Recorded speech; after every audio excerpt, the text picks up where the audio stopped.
Welcome to another edition of Vegas Badboyz of podcasting. I'm DJ Impact, and I got the Vegas Badboyz here with me. And welcome to Three Count. We have three good topics for you, and we're gonna get down and let us know what you think. Let's get started. Here's the first one. This comes from WrestlingNews.co. Titled, Why Some People in WWE Are Refusing to Get Vaccinated. The story reads like this. There was a note on Dave Meltzer on the Wrestling Observer Radio on the status of vaccination in WWE. And as the company prepares to go back out on the road next month, they want everyone to get vaccinated. Now, most people in the company have gotten their vaccine shots, but there are some who are refusing to do so, and their beliefs is that they cannot be forced to do so. Now, Meltzer said, quote, most people are, but there are people in both NXT and on the main roster who have not been vaccinated. The company wants everyone to, but some of them don't want to, and that's that. So it's not everyone, and I was told from NXT that there are guys who believe that the company can't force them to do it, and they are not going to be forced. They're the minority, but in fact, there are people who are not vaccinated in NXT, but most of the people are, end quote. Now, to add what Meltzer said, he says, I've heard from a couple of people in the company who say that they have not been vaccinated, but they intend to do so by July. And the feeling among the people I spoke with is that they wanted to take, quote, wait and see, end quote, approach to see how people's bodies react to the vaccine before taking it themselves. And thus far, we've heard nothing about bad reactions. And everyone in WWE who has been vaccinated is said to be doing fine. It sums up the article by saying, with that being said, there are others who are not been vaccinated, have no intentions of doing so. I know of one person who was very careful during the pandemic and always wore a mask, but is refusing the vaccine because of their belief and that there's not enough data to know what the long-term side effects might be in a few years from now. All right, let's jump right into it, guys. There are some, not many, most people or most of the talent are vaccinated, but there's a few that aren't. And they're saying, hey, I have my own reasons. I either, don't want to see what the results are going to do for the bodies first, or I want to wait and see, or whatever the case may be. Let me jump over to you, Simon Street. What is your take on this, finding out that there's a few, despite the fact that their job is saying that you need to be vaccinated? What's your take on this? Well, first and foremost, we knew this was going to come up. I know we talked about this many months ago, and we knew at some point with vaccinations rolling through, there was going to be this impasse to where people are going to have to figure out, do they want to go ahead and get vaccinated and, continue to work, or were they going to fall on their beliefs and principles? And first and foremost, I believe that if you believe that, against vaccinations, by all means, go for it. Don't do it, but you also have to kind of look at the bigger picture too, because jobs can, in some places, require you to get vaccinated based on the work that you do. And if they do write that into policy, unfortunately, you are faced with that situation of, hey, I got to feed my family, or, make a living. Is that something I want to do? Or are there other options? So I do believe that for some of the ones, it's going to be a hard journey for them. It's going to be something where they're going to have to make that decision, and whatever it's going to be, I hope they're looking up options. That's all I can say. It ain't going to be just the wrestling business that's people are facing. You need to get vaccinated. It just is what it is. I mean, Sin City Steve, the bottom line is that this sickness has not gone away, and it still can be transmitted to others. If you're out in the ring, even if most of the other wrestlers are vaccinated, you can still pass that over to them, and they even can still pass that over to someone they know, even in their family, who maybe didn't get vaccinated. Unless they're planning on putting an acrylic sign across the entire ring when they start these shows, as they're getting beat over there in the corner, there's a good chance that something can happen with that, because we know that fans are no longer even wearing masks anymore. It's a lot of risk there. why do you think that there's, that you have some of the talent that won't do what is truly best for the business, and instead just really taking this approach that this is where I stand and that's it? I think that people are making the decisions that they truly feel are in their own best interests, whatever those interests might be. Mhm. I don't feel that anybody should be coerced or compelled into taking a vaccine if they 100% do not see the benefits of it. That's my stance on that. Okay. Let me ask you. I understand. I understand I understand the stance that a lot of people have. It's a very sensitive issue.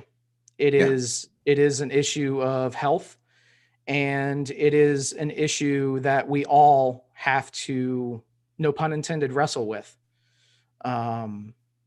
And ultimately, no one should make that decision for someone else. Now, if an employer chooses to mandate that, then obviously that employee has to make a decision. And I firmly believe that the individuals that are stating that they will not get vaccinated, I believe that they are intelligent enough to weigh the pros and the cons. And I firmly believe that they will make the decision that is in their own best interests. Understandable. Before I jump over to you, Matt Michaels, John from our chat said that the military is about to require vaccination like our yearly flu shot. You also say that the San Francisco Giants require vaccination proof for the attendance of a home game. And also the Foo Fighters are requiring vaccination proof for the upcoming concert in Southern California. So let me just go right over to you, Matt Michaels. What's your take on this, hearing that, the majority of the people, the talent saying we got it done. This is something that needed to be done and we got it done. But you still have a few that says, no way am I going to do. Where do you think that's going to lead them in terms of their sort of employment with WWE, or even if WWE keep them, maybe the fact of not really using them because of their stance on that? What's your take? Well, my take is very simple. Until we see the names of these people, we won't know if the WWE will use them or not. If it's Roman Reigns, oh fuck, he exactly not going to be vaccinated. That's it. So it all comes down to where you lie on that roster. The NFL is having the same issue right now that's coming up. There are players who just won't get vaccinated. So that's the thing. Here's it's interesting. In the sports world, all of the major companies, all the major federations, whatever you want to call them, they have, of the four major sports, they all have unions, right?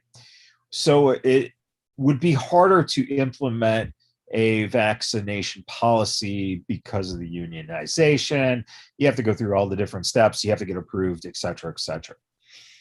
On the flip side, with wrestling, you're a contracted employee. So if they flip the switch and go, okay, we're requiring now as part of your physical, then you're looking at people who will have to make a decision if they want to sit out and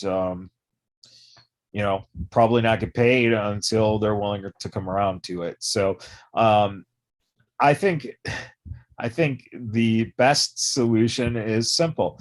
They're talking about the Olympics and how basically the Olympic Committee, overseeing the games, wants to put limitations on, so they keep it a little bit of a bubble because Japan's having so many problems with the high case rates.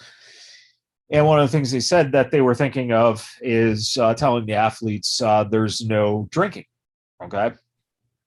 And they said, of course, we can't stop them from drinking in their rooms, but you know, bars, that kind of stuff, the commonplace drinking to stop the spread of the virus.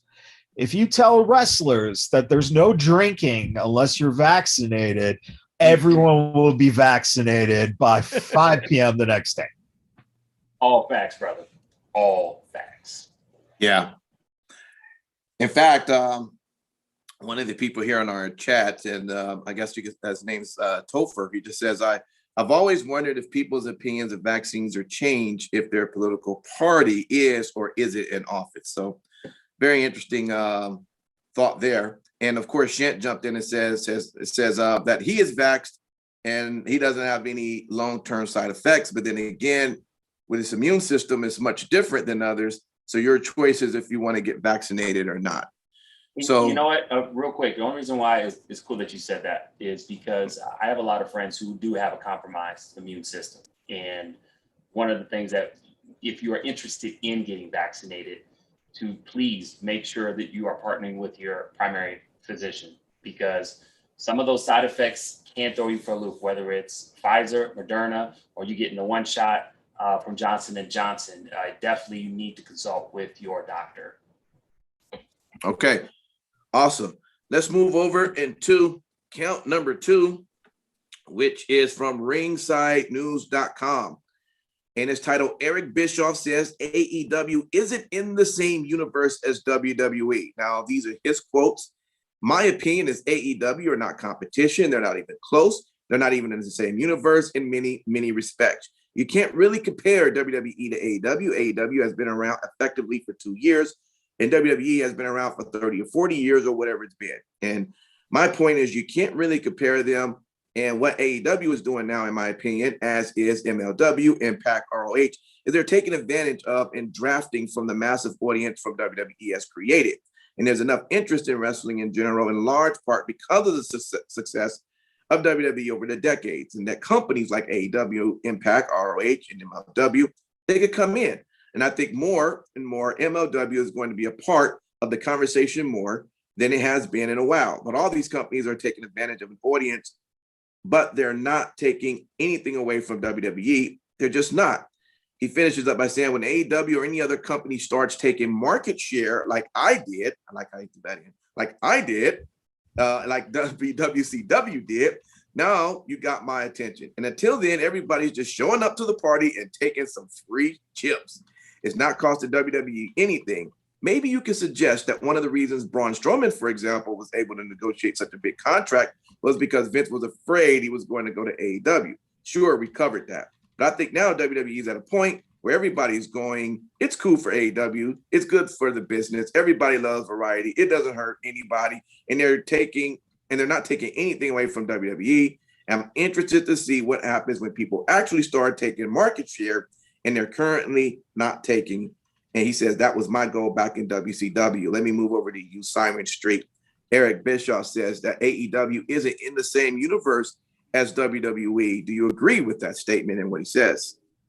I slightly. I agree that AEW, if they're smart, and I think we mentioned it in our wrestling talk, that if they look at themselves as a different option of wrestling entertainment, they'll do well. In the perspective of them being in the same universe, yes, as wrestling as entertainment, yes, they're in that same spectrum. When people watch AEW, they probably also watch WWE, or they have preferences. They pick one or the other. But as far as, are they in the same universe? I think they kind of are. They're both wrestling companies. They're entertaining. But, I hope that they know that, I think that, Bischoff had it just right. I don't think that they're taking anything away from WWE. I honestly feel that just has always been my opinion. I don't think it is. I don't look at their product as a threat. I look at it as someone trying to make the journey, get out of the shadow of what a lot of fans who are smarks want to believe there's this competition when really it doesn't have to. Matt Michaels. So same universe or different universe? Do you think Eric Bischoff has a point here? So, what's really funny is, Simon, would you say that ROH is in the same universe as WWE? It's just, what the thing is that what they have is money. Yeah. That's right now what you're looking at. They have money. So the idea is that really, in all honesty, they're not in the same universe because of what Bischoff said. You have a company that's been around 40 years, they're established. Everyone knows what that product is. And as we talked about on Wrestling Talk, AEW is leaning towards that same mistake that WCW made and that TNA made, and that was trying to compete with WWE straight on without having that sense of a linear history. If you're around for 20 years and you've increased that type of interest and share and developed your own talent, et cetera, then you're able to sustain it. The only reason WCW was able to make a run at the WWE for 83 weeks, which you should listen to for Mr. Bischoff's program, was because that wrestling company before 1994, when they signed Hogan, was an operated company. Even though it wasn't quote unquote WCW, it had been operating for years and it had a television deal in place for years. So you hire Hogan, you get more attention, you bring in Savage, you get more attention. Luger pops up when you start this new program of Nitro, you get attention. And then you start the NWO thing, which gets huge attention. And then they didn't know where to go. And that's the problem. The problem is that you went to compete with them and that you had no plan. And it died. And as I'm afraid of, Eric Bischoff put himself on TV. The minute he did that, guess what happened? That was the start of the fall of WCW. Because he was not focused on the product. He was focused on getting over. Same thing's happening with Tony. Stay off of TV, Tony Khan. Function as the owner and as the mediator of what needs to be done. This needs to happen, that needs to happen. Focus on that, and then you'll build the company. I want to see AEW around more so. I don't care. It's not about competition. It's about staying alive for 10 to 20 years or more so that people have a place to work. And I think he's right. Braun Strowman and others, when you at first had the contracts coming up and everyone was complaining about not only these guys getting re-signed, but Vince, taking these wrestlers and that wrestlers. You didn't have wrestlers and stuff. You didn't know what was going to happen. You didn't know what their plan was, et cetera, et cetera. Now that they've seen what AEW's been doing, they let Strowman go. They bring in a new board of trustees to get this business and model into place, and they let a guy like Strowman leave. You let Aleister Black leave. So that says a lot. They're not afraid, because in the end, the only thing that will kill the WWE itself is if they sell it to a company that basically doesn't know what the fuck they're doing with wrestling and they want to run it. That's it. Otherwise, it's just going to keep getting run like it's run and people will continue to watch. Let me jump over to Sin City Steve. You tell me your thoughts on this, man. I mean, we know that so many people who are definitely fans of AEW was totally into the idea of competition with the WWE, and I guess if you're I don't know if they feel that way now, but definitely when you had the so-called Wednesday night wars, and you always hearing, oh look, Dynamite's winning in the ratings. I mean, it was this constant thing, as if they're in the same universe. What's your take about what Eric Bischoff is saying, and what you've seen out here with with fans and all? I mean, realistically speaking, yes, it is it's fun to pick a team and root for the team. Doesn't matter what kind of a sport it's in, whether it's a team sport, whether it's an individual sport, whether it's things like pro wrestling. And yes, for those of you watching right now and listening right now, professional wrestling is a team sport. Everybody gets dressed in the same locker room. Everybody pitches in. Everybody plays for the same team. So that's realistically my view on how pro wrestling is a team sport, regardless. At the end of the day, AEW was founded and they said, oh, we're not competition for WWE. In recent months, as I mentioned on Wrestling Talk, they've said that they're not competition for WWE, yet their actions tell a whole different story. Their actions are actions of a company that are trying to compete with WWE. And realistically, I think that, again, as I had mentioned in Wrestling Talk, I think AEW has a bit of an identity crisis right now. They are the biggest non-WWE promotion in the United States. And the thing that you're going to run into with that is you're going to run into growing pains. You're going to run into an identity crisis where you're trying to grow. You're trying to get more hours of network TV. But it's, as of right now, Eric Bischoff makes a bunch of great points. AEW has been in business for 2 years. They are not on the same plane as WWE. They are not in the same universe as WWE. It's one of those things that WWE is they are their own entity. No one is even close to where they are. And realistically, if we had the same discussion maybe 5 years from now, then we may have a different answer. But as of right now, no, they're not competition for WWE. They're not on the same universe.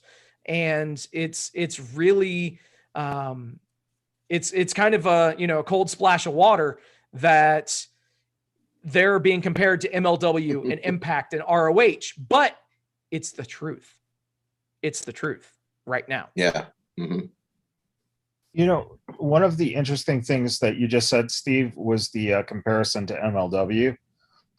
And I think it's fascinating because Bischoff brought up MLW as something that's going to get more attention. Why? Because now they have a network deal. That's the biggest thing. The reason AEW is even thought as a competitor and the fan reaction is because they signed with TNT, which ultimately just makes people think of WCW, which is funny because people forget WCW is not an existing company anymore because they were put out of business. So in the end, if you have that network deal, and the reason WCW went off to they sold because Turner wouldn't give them time anymore. So that's the thing. And I've said this from the beginning. The biggest thing AEW has to worry about is not competing with WWE. It's making sure that they're doing well enough for Turner to be like, yeah, keep doing it. You're great. Turner just signed the NHL. They're now on TBS coming up here, when NHL season starts next year. That's kind of concerning to me, just being so early on. Well, keep in mind too, we've mentioned it on this show before, that the person that negotiated the TV deal is no longer with Turner. So obviously, do they look at the NHL as a contingency plan? Do they look at them as a bit of a fallback? Who knows? I think that it's definitely telling that they did sign the deal with the NHL, though. All right, let's go over to our third count. This was also from ringsidenews.com, titled Triple H says fans can ruin their experience of WWE NXT. So Triple H has spoken on a conference call to promote the upcoming takeover, which took place already, and he fielded a question about fans where he turned the conversations on their critiques getting in the way, really getting all they could out of the experience. So This is what Triple H says. As NXT has grown, one of the things that has changed, people say, what is NXT? Is it strictly developmental and you are looking for everyone to move on? Or is it its own brand? It'll be interesting. It's an interesting place. The criticisms a year or two in, that was a heavy knock on NXT. It was always said, how can I get into this brand? Whenever I get excited about talent, they move on. It kills me for the brand, and I don't like it. It was a heavy criticism. That was the first 3 or 4 years. Then it switched, and the brand changed again.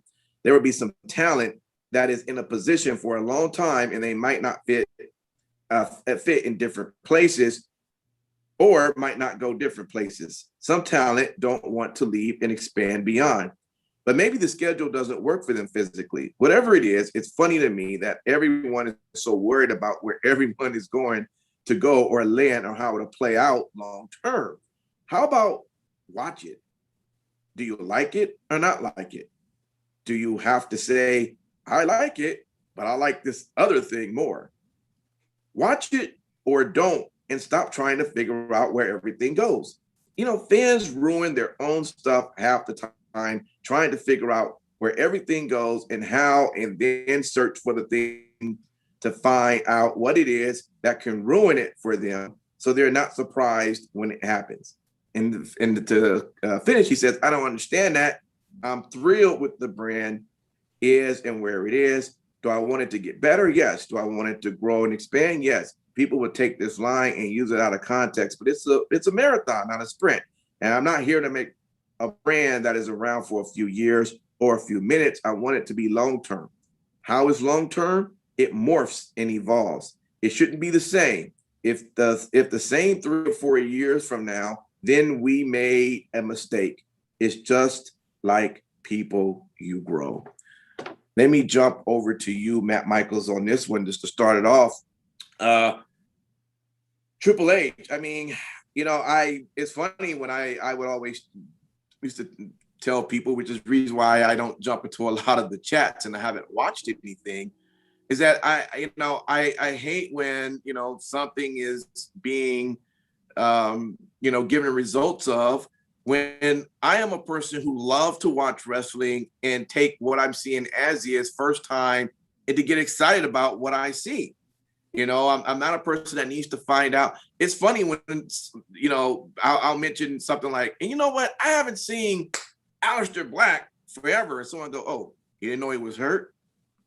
Well, I didn't read the blogs or the sites, and I don't go to WWE.com. If it's not said on their network while I'm watching the show that, hey, Aleister Black or so-and-so is hurt, I'm not just going to know. So it's always shocked when people go, you didn't know? No, I didn't know.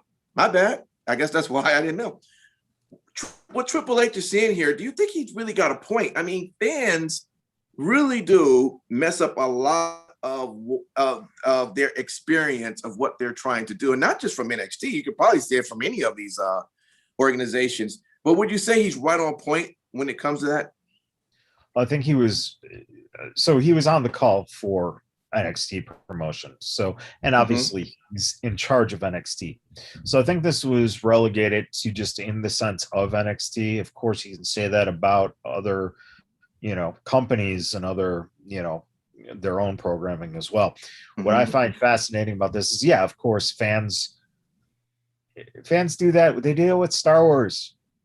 You know, they fucking hated either the first trilogy, the prequel, or the sequels. And some love just 1 of 3, and some will love 2 of 6, or whatever. Everyone thinks that they know how everyone should be used, how every story should go, blah, blah, fucking blah.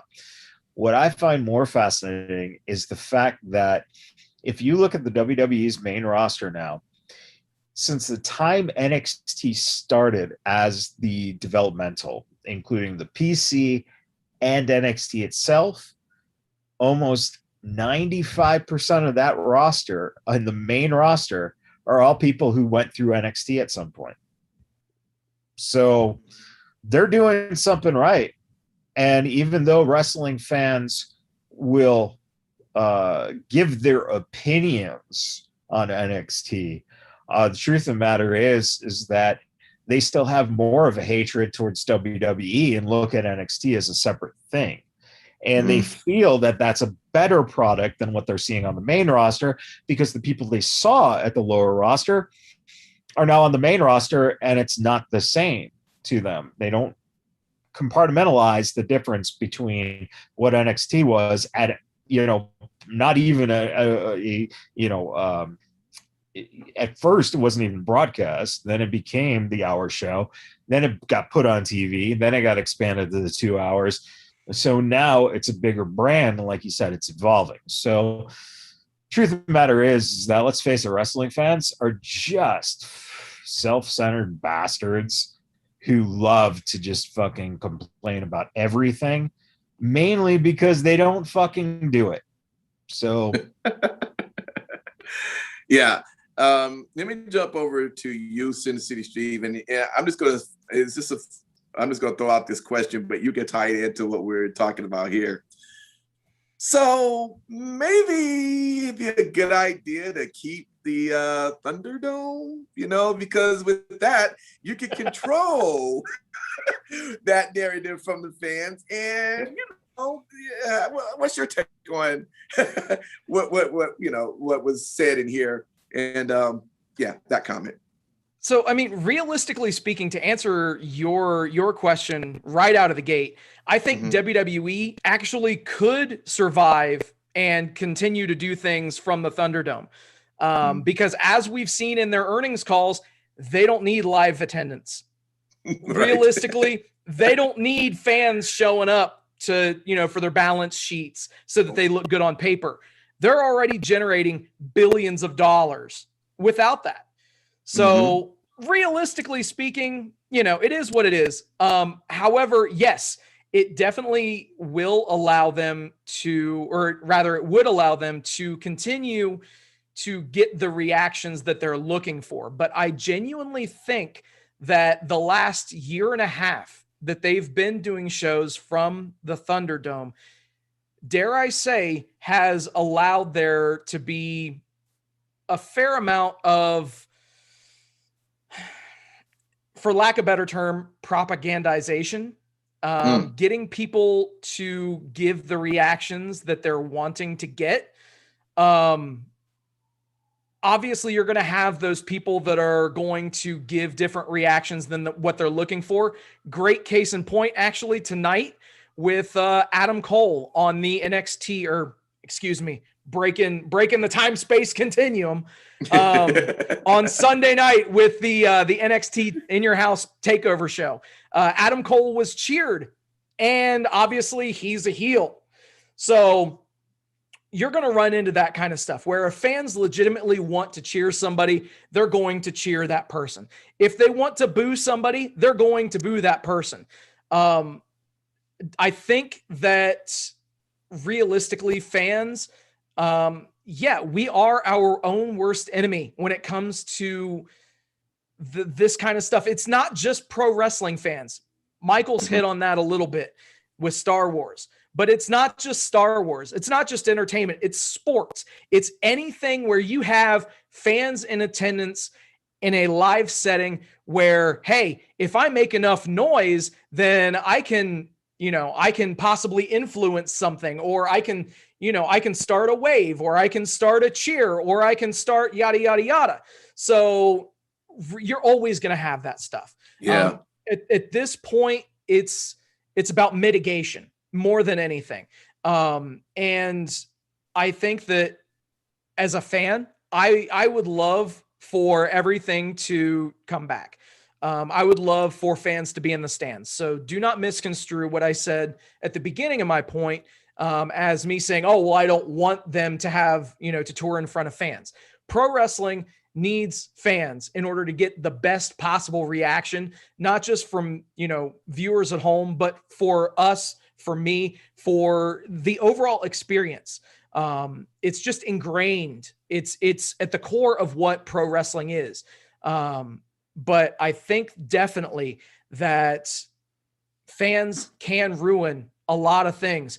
To Yeah. tie it in with something that was said in the chat, John made a great point. He said, like James Hetfield once said in response to the fan criticisms that Metallica receives with every album release, I can be the armchair quarterback for the Raiders too every week.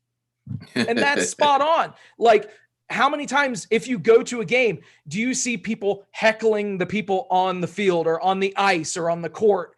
And they're just giving them shit, like as if we can do any better ourselves. Newsflash, Right. None of us can. That's why we pay to see them do what they do. So it is what it Yes. is. But yeah, we as fans, yes, we definitely do ruin our own enjoyment of certain products without question. Absolutely. Simon Street, one of the things it said was, there will be some talent that is in a position for a long time and they might not fit different places or might not go to different places. Some talent don't want to leave and want to expand beyond. Maybe the schedule doesn't work for them physically. Whatever it is, it's funny to me that everyone is so worried about where everyone is going to go or land or how it'll play out long term. Why is that so important for people to know? And I know we've all at times just kind of wondered who's going to be caught up and where they're going to go and how they would fit and all of that. But there are some fans that really take this personal to a point that when something doesn't happen the way, they just think it's crap, it's shit, it's whack, it's boo-boo, I don't watch and I'm done. What's your take on how Triple H mentions this particular part in the article?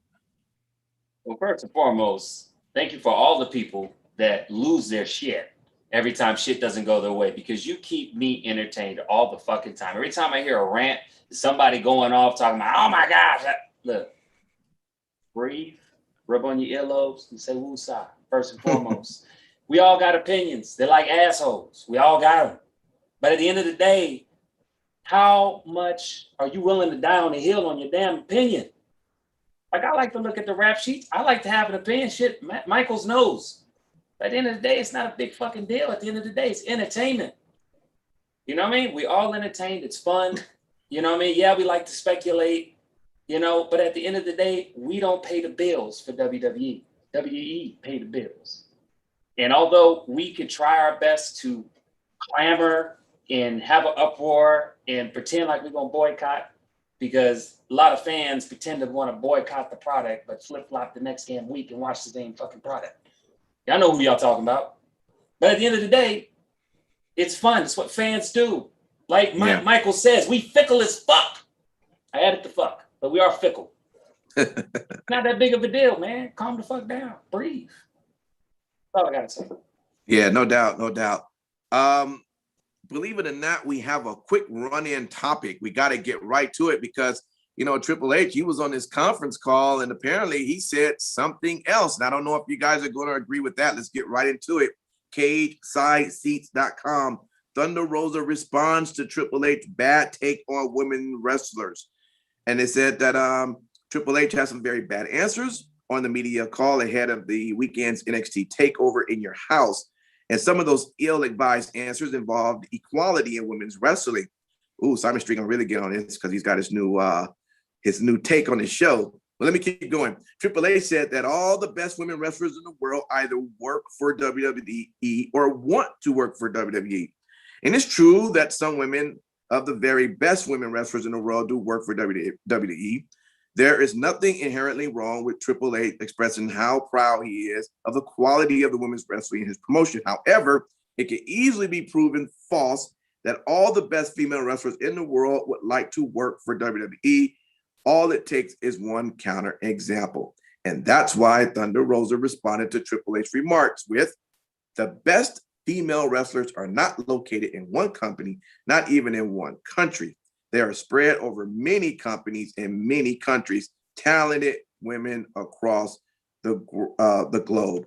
And if Triple H is really arrogant enough to believe that WWE is the place where the very best women wrestler in the world would all like to work, Rosa's message served as a good reminder that the WWE bubble is not the be-all, end-all when it comes to great women's wrestling. I'll go to you first, Sin City Steve. Is Thunder Rosa right on this when she says that the best female wrestlers are not located in one company and not even in one country. They're spread over many companies and many countries, talented women across the globe. Without a doubt, she's right. But when I read about this and I saw everything happen and all the fallout come from Triple H's comments on this, I didn't necessarily take it in any sort of a fashion other than him being a company guy. Realistically, you know, he is extremely high up in the WWE hierarchy.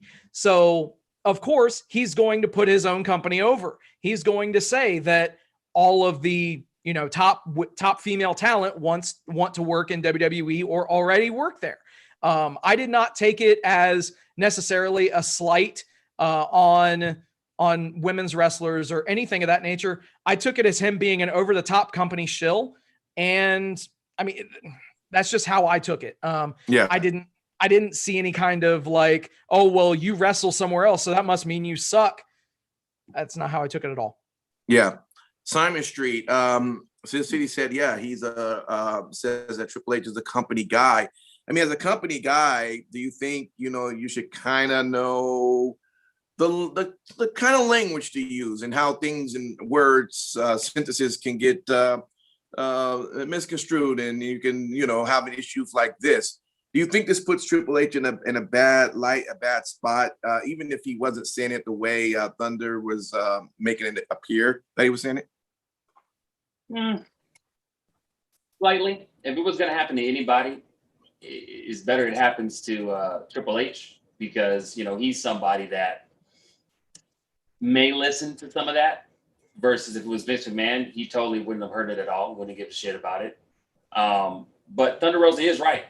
There is a huge amount of amazing female wrestlers that people who only watch WWE product don't even know about. Momo Wanatabi, you know, I mean, the stuff that they're doing over at Shine, people don't know about that. There's a lot of people that don't know about that, you know. I mean, you know, they have tremendous talent. And I know WWE, at least Triple H, is kind of trying to look at that direction to try and get some people.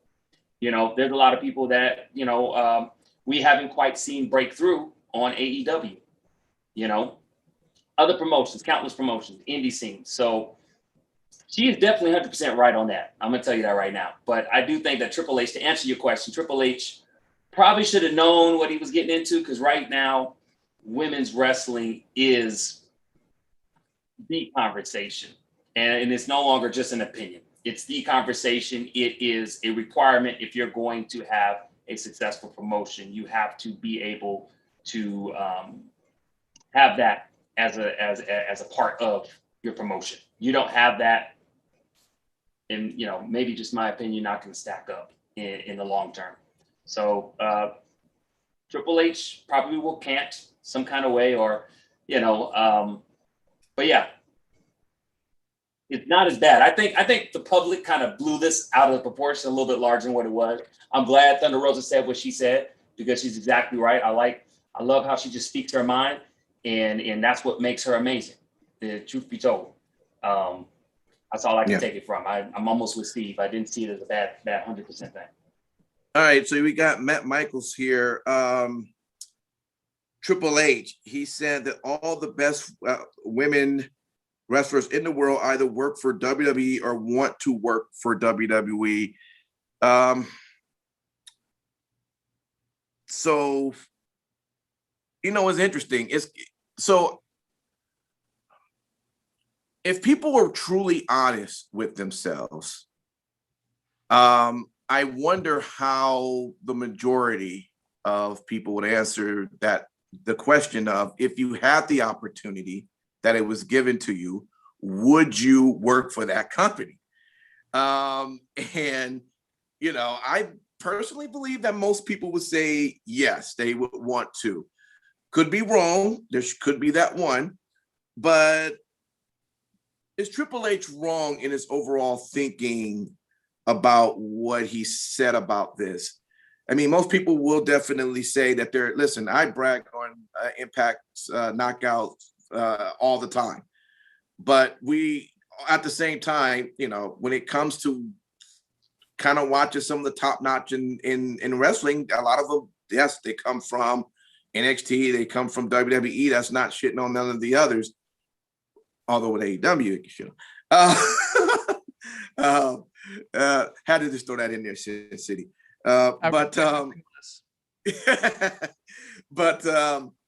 But yes, Matt. Just to you, do you is he really off point here when he made that comment?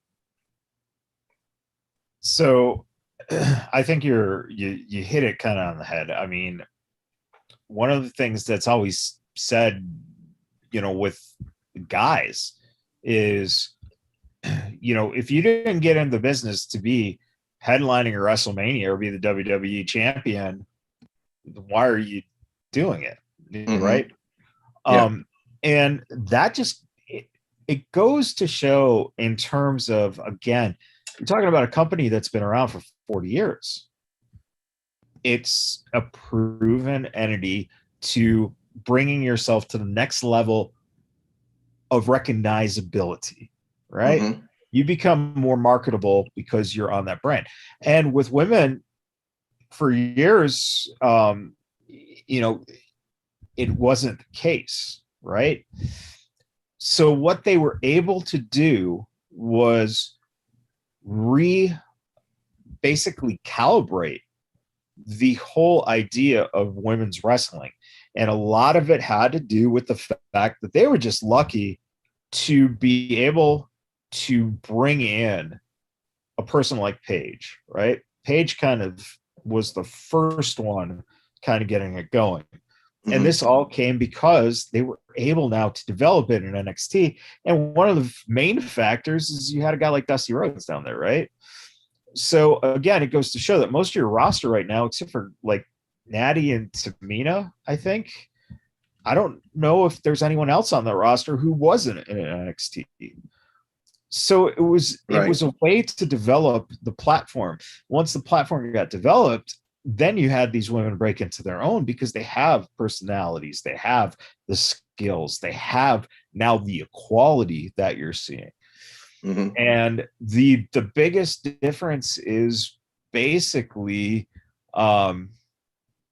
if you look at what he said in terms of all the best women wrestlers are there, everyone on that roster, now that Lana's gone, is perfectly, you know, arguably one of the best women in the world, right? Poor Lana.